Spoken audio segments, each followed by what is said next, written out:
যখন তাদের শরীর কাজ করে না তখন তাদেরকে উত্তেজক এমন কিছু পদার্থ দেওয়া হয়, এমন কিছু হাইপারডোজ মেডিসিন দেওয়া হয়, যার ফলশ্রুতিতে তারা ব্যাক টু ব্যাক দেখা যায় যে অনেক লম্বা টাইম তারা নাকি সেক্স করতে পারে না।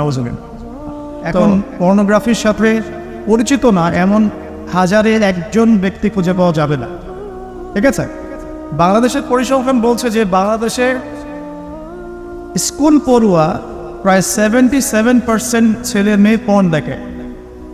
এটা আবার কথা নয়, বা আপনি গুগল করেন এবং দিন দিন মেয়েদের পর্ন দেখার প্রবণতা বাড়ছে, এটা লেখা আছে। শুধু তাই নয়, ওই 1896 সালের দিকে তারা যখন পর্নোগ্রাফি ছড়িয়ে দেয়, মাত্র 7 মিনিটের একটা ভিডিও তারা প্রকাশ করছে। ঠিক আছে, এবং তার নামও তারা দিয়েছিল, আমার নামটা ঠিক খেয়াল নাই, আর আমি এগুলো ফিল্মস দেখিনি, আমি গুগলের নামটা দেখেছি কী নাম ছিল। তো তখন থেকে নিয়ে এই পর্যন্ত এই যে নীল সংস্কৃতি চালু করে দেয়া, এটা শুধু পশ্চিমাদের মধ্যে সীমাবদ্ধ থাকে নাই, পুরো বিশ্বের মধ্যে ছড়িয়ে দেওয়া হয়েছে। এবং আপনি পরিসংখ্যান দেখবেন যে এই নীল সংস্কৃতিতে সবচাইতে বেশি যারা পারদর্শী তারা হচ্ছে মার্কিন যুক্তরাষ্ট্রে। এবং এই ব্লু ফিল্মস পুরো বিশ্বে একটা ইন্ডাস্ট্রি চালু করেছে, এর নাম হচ্ছে পর্ন ইন্ডাস্ট্রি। ঠিক আছে, এবং আপনি এবার শুনলে অবাক হবেন যে এই পর্ন ইন্ডাস্ট্রি প্রতি বছরে $97 বিলিয়ন ব্যবসা করে। $97 বিলিয়ন ব্যবসা করে পর্ন ইন্ডাস্ট্রি সারা ওয়ার্ল্ডে। 1 বিলিয়ন সমান কত? 100 কোটি। 1 বিলিয়ন সমান 100 কোটি। $100 কোটি টাকা দিয়ে হিসাব করে দেখেন কত টাকা হয়। $97 বিলিয়ন ব্যবসা হয় প্রতি বছর এই পর্ন ইন্ডাস্ট্রির মধ্য দিয়ে। এবং এই ইন্ডাস্ট্রির ফিল্মসগুলো হলিউড বলিউডের চেয়ে বেশি শ্যুট করা হয়। এবং আমেরিকার লস অ্যাঞ্জেলেস নামক একটা জায়গা আছে না, এটাকে বলা হয় পর্নের স্বর্গরাজ্য। মানে এখানেই সব পর্নের শুটিংগুলো আগে হতো। একটা পর্যায় থেকে সেখান থেকে সরিয়ে ক্যালিফোর্নিয়া নিয়ে আসা হয়েছে। কখন সরানো হয়েছে? যখন সেখানকার প্রশাসন একটা আইন জারি করলো। কী আইন জারি করলো? যে এখানে শুটিং করতে হলে বাধ্যতামূলক কন্ডোম ব্যবহার করতে হবে। নাউজুবিল্লাহ পড়বেন না? তো তারা এটা ব্যবহার করার পক্ষপাতী না, তখন ওখান থেকে ইন্ডাস্ট্রি সরিয়ে ক্যালিফোর্নিয়ার দিকে নিয়ে যাওয়া হয়েছে। তো শুধু আমেরিকায় প্রতি বছর 10 থেকে 12 বিলিয়ন ব্যবসা করে এখানে। দ্বিতীয় স্থানে আছে ইউরোপের কান্ট্রি ব্রিটেন, তারপরে আছে সাউথ আফ্রিকা, তারপরে অন্যান্য কান্ট্রি জার্মানি, এদিকে আপনার সুইডেন, ফিনল্যান্ড, আমাদের উপমহাদেশে অনেক কান্ট্রিও আছে। ঠিক আছে, তো এই যে নীল সংস্কৃতি সারা ওয়ার্ল্ডে তারা ছড়িয়ে দিল, এখান থেকে আমি একটা নাম চুজ করেছি আর কি, যে নীল দর্পণ। আমি কিন্তু লেকচারে এখানে যাইনি, জাস্ট ইন্ট্রোডাক্টরি কিছু কথা বললাম যে নীল দর্পণ নামটা আমি কেন দিয়েছি এই কারণে। তো মূল লেকচারে যাওয়ার আগে আমি আপনাকে কয়েকটা পরিসংখ্যান দেখাই। তার আগে বলে দিই যে এর ফলশ্রুতিতে শুধু যে ধর্ষণ বেড়েছে এমনটা নয়, বরং সমকামিতাও বেড়েছে। এখনকার পরিসংখ্যান বলছে মার্কিন যুক্তরাষ্ট্রের 52% মানুষ মনে করে যে সমকামিতাকে স্বীকৃতি দেওয়া উচিত,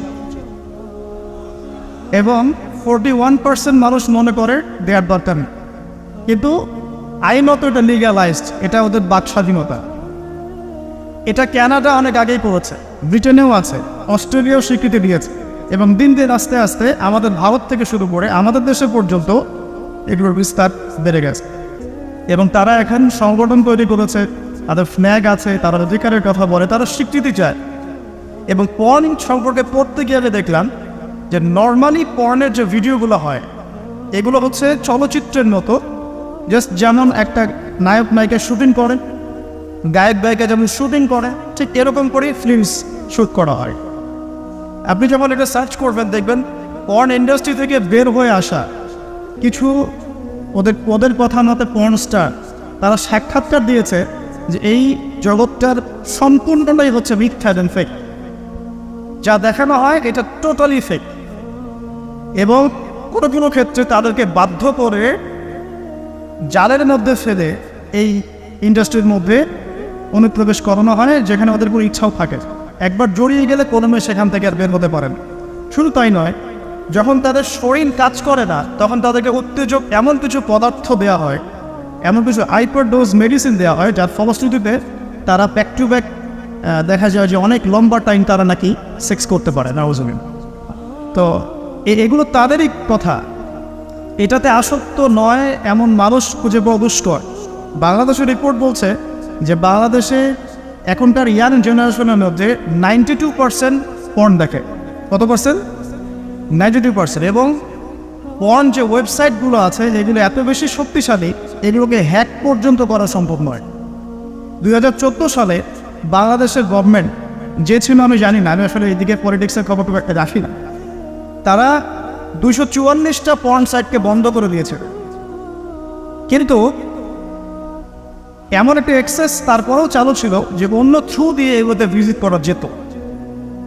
সবচেয়ে বেশি পর্ন সাইট যেগুলোতে ভিজিট করা হয় তার মধ্যে এই সাবকন্টিনেন্ট বা ভারতবর্ষ অন্যতম। ঠিক আছে? তো এগুলোর ফলশ্রুতিতে শুধু ধর্ষণ বেড়েছে এমন নয়, বরং সমকামিতাও বেড়েছে। এবং দেখা যাচ্ছে যে এখন প্রতি 10 জন মানুষের মধ্যে একজন নাকি, এটা রিপোর্ট, প্রতি 10 জনের মধ্যে নাকি একজন বিপরীত লিঙ্গের দিকে নয় বরং স্বলিঙ্গের দিকে আকর্ষিত হচ্ছে। এবং এই মহামারীগুলো দিন দিন বাড়ছে। আমি যখন লেকচার শেষ করবো তখন আপনাকে আমি কিছু হাদিস শোনাবো নবী সাল্লাল্লাহু আলাইহি ওয়াসাল্লামের এই যুগ সম্পর্কে কিছু ভবিষ্যৎবাণী। তখন আপনি মিলাতে পারবেন ইনশাআল্লাহ যে আসলে নবী সাল্লাল্লাহু আলাইহি ওয়াসাল্লাম কোন যুগটা সম্পর্কে সতর্ক বলছেন। তো মূল লেকচারে যাওয়ার আগে আমি আপনাদের কিছু পরিসংখ্যান শোনাচ্ছি, একটু মনোযোগ দিয়ে শুনুন। যে সভ্যতার কথা আমি আপনাদেরকে বললাম ওই সভ্যতার কিছু পরিসংখ্যান উল্লেখ করে আমি আপনাদেরকে লেকচারের সামনে থেকে দেবো ইনশাআল্লাহ তাআলা। একটা রিপোর্ট বলছে, এটা দৈনিক জনকণ্ঠকে ছাপানো হয়েছিল, এটা ছাপানো হয়েছিল 16 অক্টোবর 2020-এ, যে তারা ওয়ার্ল্ডের টপ 10 যে কান্ট্রিজ ধর্ষণের দিক থেকে, নারী নির্যাতনের দিক থেকে এদের একটা তালিকা তৈরি করে। এবং এই তালিকায় একটু গেস করেন কোন দেশ টপে আছে? যে বলেন, বুঝতে পারছি না, ইন্ডিয়া না, সবচেয়ে টপে আছে ইউএসএ। ঠিক আছে, আমি আপনাকে পরিসংখ্যান দেখাচ্ছি, তারপরে আমি মূল লেকচারে যাবো ইনশাআল্লাহ। যে দেখা যাচ্ছে পুরো ইউরোপের, পুরো পশ্চিমা সভ্যতা ইউরোপের যারা হচ্ছে এখনকার মধ্যবিত্ত কান্ট্রিগুলোর, উন্নয়নশীল কান্ট্রিগুলোর রোল মডেল বলি আমরা, তাই না? আমরা তো সবখানে ইউরোপ বানাতে চাই। ইভেন আমাদের দেখা যায় অনেক ক্ষেত্রে মিডল ইস্টের, মধ্যপ্রাচ্যের কোনো কোনো কান্ট্রির লিডার বলছে যে আমরা এত সালের মধ্যে মধ্যপ্রাচ্যকে ইউরোপ বানিয়ে ফেলবো।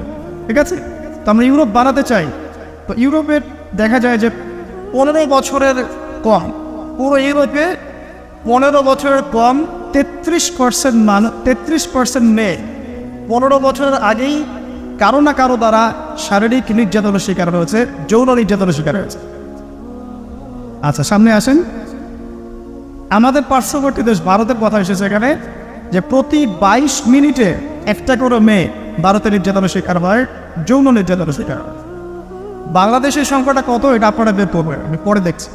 শীর্ষ 10-এর তালিকায় প্রথমে আছে আমেরিকা, যেখানে বলা হচ্ছে যে 99% পুরুষ, 99% পুরুষ এরা উন্নত যৌন বিষয়গুলোতে আগ্রহী। ঠিক আছে, 1% পুরুষ চাচ্ছে যে ফ্যামিলি হোক, নর্মাল আমি ইসলামিক যেটা চিন্তা করি যে ফ্যামিলি হোক, বিয়ে শাদী হোক, তারপরে বাচ্চা কাচ্চা হবে, এটা তারা 1% মানুষ চায়। ফ্রি সেক্সুয়াল যে রেভলিউশন, এটাতে 99% পুরুষ বিশ্বাস করে। তারপরে আসেন, তারা বলছেন যে এখানে আমেরিকাতে প্রতি 6 জন মেয়ের মধ্যে একজন ধর্ষণের শিকার হয়, প্রতি 6 জন মেয়ের মধ্যে একজন ধর্ষণের শিকার হন। এবং যে পরিসংখ্যানগুলো করা হয়েছে এটা মাত্র 16% কেসের ভিত্তিতে, বাকিরা কেসই করেন। যারা কেস করেছে, এই কাগজপত্র আছে, এর মধ্যে দেখা যায় প্রতি 6 জনের একজন ধর্ষণের শিকার হন। তো এরপরে দ্বিতীয় নাম্বার তালিকায় আনা হয়েছে সাউথ আফ্রিকার, দক্ষিণ আফ্রিকা। এটাকে বলা হয় ধর্ষণের রাজধানী। কি বলা হয়? ধর্ষণের রাজধানী। এখানে দেখা যায় যে শুধু 2012 সালেই, অনলি 2012 সালেই 65,000 ধর্ষণের ঘটনা রয়েছে। আমি পরে আপনাকে হাদিসগুলো বলবো, আপনি আগে পরিসংখ্যানটা দোকাতে থাকে। 65,000 ধর্ষণের ঘটনা ঘটেছে শুধুমাত্র সাউথ আফ্রিকাতেই। আর সাউথ আফ্রিকার 4,000 নারীর উপর জরিপ করে দেখা গেছে যে তাদের মধ্যে প্রতি 3 জনে একজন জীবনে একবার না একবার একজন পুরুষের দ্বারা যৌন সহিংসতার শিকার হয়েছে, প্রতি 3 জনে। এরপরে আরেকটা জরিপে দেখা গেছে যে আফ্রিকার 25% পুরুষ, পুরো আফ্রিকার 25% পুরুষ, মানে 4 ভাগের 1 ভাগ পুরুষ জীবনে একবার না একবার কোনো না কোনো মেয়েকে ধর্ষণ করেছে। এগুলো আমাদের রিপোর্ট না, কিন্তু আপনি অনলাইনে এগুলো পাবেন। এরপর আসেন 3 নম্বরে রাখা হচ্ছে সুইডেনকে, এবং সুইডেনকে খুব হাইলাইট করা হয়, খুব উন্নত কান্ট্রি। দেখা যায় যে 2009 সালে সুইডেনে ধর্ষণের হার ছিল 58%। কত পার্সেন্ট? আচ্ছা, 4 নম্বরে যে দেশ খুব পরিচিত আমাদের পাশে, ভারত, সেখানে বলা হচ্ছে যে 2012 সালের জরিপে ইন্ডিয়াতে ধর্ষণের রিপোর্ট করা হয়েছে 24,923টা। 24,923।